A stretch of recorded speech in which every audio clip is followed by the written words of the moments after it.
دوسری بات یہ ہو گئی کہ ابھی جو معاشی حالات ہیں سب کے، مطلب فائنینشلی کنڈیشن جو ہے اس وقت سب کی، وہ بہت خراب ہے، بہت خراب ہے.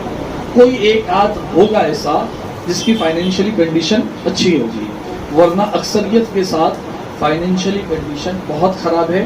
اور جو مسلم قوم کی حالت ہے وہ تو اس سے بھی خراب ہے.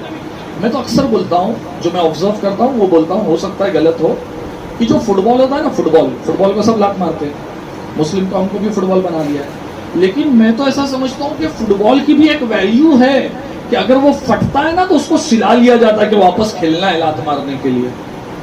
یہ تو ادھر ادھر سے مسلم قوم پھٹتے چلے جا رہی ہے، کوئی پوچھتا ہی نہیں ہے، کوئی سلنے کے لیے تیار نہیں ہے. تو اتنے خراب حالات ہیں ہمارے.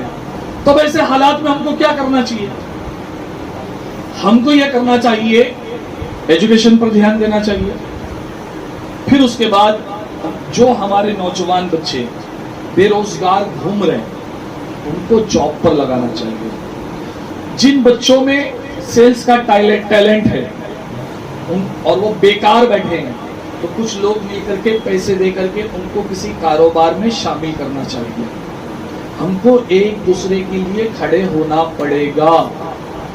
اگر نہیں کھڑے ہوگے تو کل تمہارے لیے کوئی نہیں کھڑا ہونے والا ہے. اگر تم کسی دوسرے کے لیے نہیں کھڑے ہوگے تو کوئی تمہارے لیے نہیں کھڑا ہونے والا ہے. یاد رکھنا، ایک دوسرے کے لیے مدد کے لیے ہاتھ بڑھانا ہوگا. ضروری نہیں کہ ہر وقت پیسے دیے جائیں. کئی بار ایسا ہوتا ہے میرے جانے سے آپ کا کام ہو سکتا ہے. کئی بار ایسا ہوتا ہے کہ آپ کی زبان ہلانے سے میرا کام ہو سکتا ہے. تو یہ تلاش کرو کہ تم کس کے کیا کام آ سکتے ہو. اپنی زندگی کو کوئی مقصد والا بناؤ.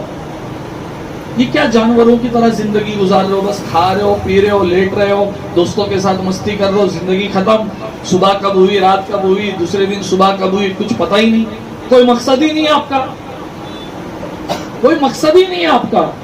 وہ بظاہر مجھے نظر آتا ہے، میری بات غلط لگے تو مجھے معاف کر دینا، لیکن بظاہر جو مجھے نظر آتا ہے کہ آپ روبوٹ کی طرح زندگی گزار رہے ہو. ایک مشین جس کا کوئی مقصد نہیں ہوتا، اس کا کنٹرول کسی دوسرے کے ہاتھ میں ہوتا ہے، ویسے ہی آپ کا کنٹرول دوسروں کے ہاتھ میں.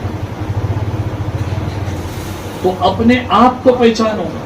آپ کو پتا ہے آپ جب پیدا ہوئے، پیدا ہونے کے بعد سے اس عمر تک آنے کے لیے آپ کے ماں باپ نے کتنے صحیح غلط طریقے اختیار کر کے آپ کی ضرورتوں کو پوری کیا ہے. کیا اس عمر میں آنے کے بعد آپ اپنے ماں باپ کو بول سکتے ہو کہ تم گھر میں بیٹھو، ہم تمہاری ساری ضرورت پوری کریں گے؟ کیا ہم نے اپنے آپ کو اس مقام پر لا کے کھڑا کیا؟ یا پھر آج بھی ہم ماں باپ کے پیسے سے اپنی زندگی کو، اپنی ضروریات کو پوری کر رہے ہیں؟ اگر تمہارے ماں باپ بھی ایسا کیے ہوتے تو آج یہ شاید جو کپڑے پہنے نا، یہ کپڑے بھی نہیں ہوتے بندے کے. کچھ تو سوچو. تم چاہتے ہو تمہاری شادی ہو جائے، تمہارے بچے ہو جائے، تم چاہتے ہو کہ تم اچھا کپڑا پہنو، تم چاہتے ہو کہ اچھا موبائل یوز کرو، تم چاہتے ہو کہ اچھی بائک ہو، تم چاہتے ہو کہ اچھی گاڑی ہو. ارے کیسے آئے گی؟ کیسے ہوگا؟ تم کسی لڑکی کو لانے والے ہو شادی کر کے، اور تمہاری ذمہ داری ہے، ایک شوہر کی ذمہ داری ہے نان و نفقہ، کہ اس کا کھانا پینا، کپڑا، رہنا، یہ تمہاری ذمہ داری ہے. تو اس کو تم کب پورا کرنے کے لائق بنو گے؟ بے روزگار گھوم کے تم کیا کرنے والے ہو؟ تو تمہاری ذمہ داری ہے کہ تم خود اپنے پیر پر کھڑے ہونے کی کوشش کرو. اور پھر اس کے علاوہ اگر تم اپنے پیر پہ کھڑے ہو گئے ہو تو اپنے گھر میں، بھائی بہنوں میں، خاندان میں اگر کوئی بے روزگار ہے، کوئی پریشان حال ہے تو اس کی مدد کرنے کے لیے کھڑے ہو جاؤ. پھر اگر اس کی مدد کر لیے تو آس پڑوس میں، گلی میں اگر کوئی پریشان حال ہے، بے روزگار ہے تو اس کو روزگار لگانے کی کوشش کرو. جب تم دوسروں کے کام کرنا شروع کر دو گے نا، اللہ تبارک و تعالیٰ تمہارے کام کر دے گا، اللہ تمہاری مدد کرے گا. ٹھیک ہے؟ اللہ تبارک و تعالیٰ کی بارگاہ میں ہاتھ اٹھائیں کہ یا الہ العالمین ہمارے تمام گناہ صغیرہ و کبیرہ کو معاف فرما، ہمیں نیک عمل کرنے کی توفیق عطا فرما، ہمیں خلوص دل کے ساتھ عبادت کرنے کی توفیق عطا فرما، ہمارے دلوں میں اپنی اور اپنے پیارے محبوب اور تمام اولیاء کرام کی سچی محبت پیدا فرما. آمین. وآخر دعوانا الحمدللہ رب العالمین. اب آخری سیشن شروع کرتے ہیں.